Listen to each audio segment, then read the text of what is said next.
ça nous donne envie de zouker quand même. Je ne sais pas s'ils ont tellement envie de zouker. Là-bas, du côté de Saint-Martin, en ce moment, c'est la désolation. On va parler de l'aloe vera. Je ne sais pas s'il pousse aux Antilles, peut-être. Subtropical et tropical. Maintenant, on en trouve un peu partout dans les régions chaudes. C'est un véritable couteau suisse de multiples activités, de multiples propriétés. Surtout. Absolument, capable d'agir sur tous les fronts. Alors, je vous dis, soulager les brûlures, les piqûres d'insectes, les coups de soleil, limiter le diabète et limiter les reflux gastro-œsophagiens. Alors, pour les plus sceptiques, parce qu'effectivement, on parle de beaucoup d'intérêt, pour les plus sceptiques, sachez que c'est très sérieux. D'ailleurs, à l'hôpital de Bordeaux, au CHU de Bordeaux, il y a maintenant une équipe avec le professeur Pellissier qui travaille en chirurgie plastique. Et bien, cette équipe travaille avec l'aloe vera pour tenter de faire guérir, de cicatriser des plaies qui sont récalcitrantes. C'est-à-dire, ce sont des plaies qui n'ont pas réussi à guérir, à être cicatrisées grâce au traitement classique. Et maintenant, eh bien, ce professeur Pellissier a décidé dans son service d'introduire l'aloe vera, de le mettre sur les plaies. Et les résultats sont tout à fait exceptionnels. Alors évidemment, on a voulu en savoir plus. Nous nous sommes rendus à Bordeaux et nous avons suivi une patiente, Maïté, gravement brûlée sur la cuisse. Aujourd'hui, Maïté se rend au CHU de Bordeaux pour une consultation très particulière, se faire soigner grâce à une plante exotique. Après une brûlure sévère et l'échec des soins classiques, l'équipe médicale lui a proposé de miser sur les pouvoirs exceptionnels de l'aloe vera pour tenter enfin une guérison. Il y a quelques mois, je me suis ébouillantée avec une bouilloire. Je me suis retrouvée avec une brûlure au 3e degré. On m'a proposé donc une greffe parce qu'il n'y avait pas de choix de faire autre chose.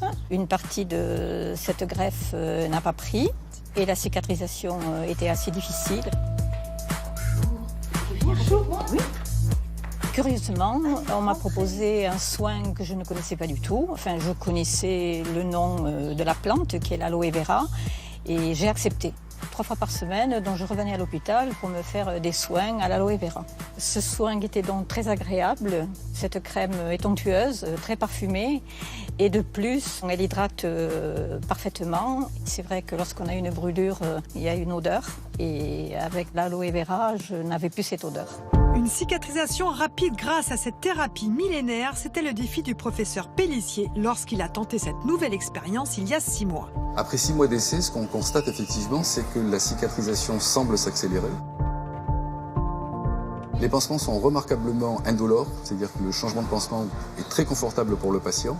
Et on a également une réduction de l'inflammation de la plaie elle-même, mais surtout des tissus autour de la plaie, ce qui permet une meilleure cicatrisation.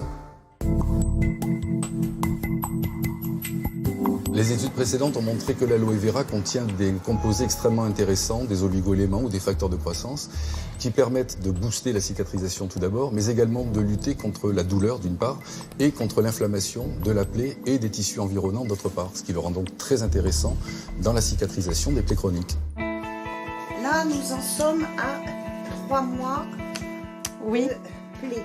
Oui. Et ça fait 3 semaines que nous ne nous sommes pas vus. Oui. Mais c'est guéri.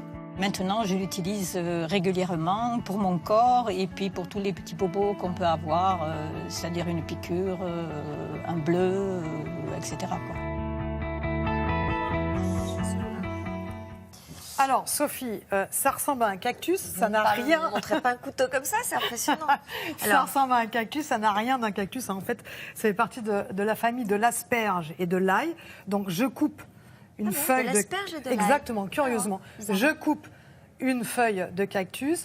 Voilà, vous regardez à l'intérieur et c'est riche. Voilà, et ce qui nous intéresse, c'est cette partie-là. Vous voyez ce gel-là qui dégouline. Eh ben, ça, c'est ce gel-là qui est exceptionnel pour notre santé. Voilà. D'ailleurs, il faut savoir que vous n'êtes pas obligé d'aller vers les produits que l'on trouve en cosmétique ou même pour la nutrition. On peut très bien prendre ce gel, le prendre, vous l'avez chez vous, vous le rentrez l'hiver parce que l'aloe vera est fragile, et vous l'appliquez directement, vous le prenez et vous l'appliquez directement sur votre peau et ça va être très très vite absorbé. Vous allez voir que ça a une absorption extraordinaire. Alors les propriétés, c'est quoi? C'est cicatrisant, c'est hydratant? Je vais vous parler de propriétés qui ont été avérées par des études scientifiques, vous le savez, c'est toujours la même chose. Avec moi donc, potentiel anti-inflammatoire. Ça sent pas bon. Oui, mais c'est bien. Oui, c'est vrai. Potentiel anti-inflammatoire. plus anti-inflammatoire que les autres plantes qui sont utilisées contre les coups de soleil. Potentiel sur la glycémie. On sait que quand on consomme de l'aloe vera, eh bien finalement, on va rendre l'insuline, cette hormone qui est chargée de limiter le taux de sucre dans le sang, plus efficace. Potentiel contre les troubles digestifs. Pourquoi ? Eh bien parce que elle permet de limiter la sécrétion d'acide chlorhydrique dans votre estomac. C'est pour cette raison que maintenant, en pharmacie, vous avez, Sophie, des produits à base d'aloe vera que vous pouvez boire matin et soir, qui sont très efficaces pour les gens qui ont des reflux gastro-œsophagiens et qui ont des brûlures. Et ça marche vraiment bien. Donc ça, vous pouvez le trouver en pharmacie. Vous pouvez trouver des produits maintenant, que ce soit en cosmétique, que ce soit dans les magasins bio.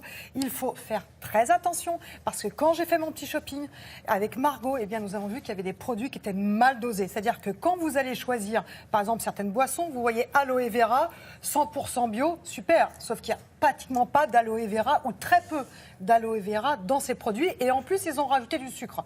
Donc, pas d'intérêt. Il faut aller vers des produits de très bonne qualité où vous voyez qu'il y a un minimum 80% d'aloe vera et quand ils ont respecté le process de fabrication pour avoir des bons nutriments dedans. Donc ça, c'est important. Et puis là, pour les peaux matures, pour la beauté, pour hydrater les mains. Et puis ça, c'est pour la santé.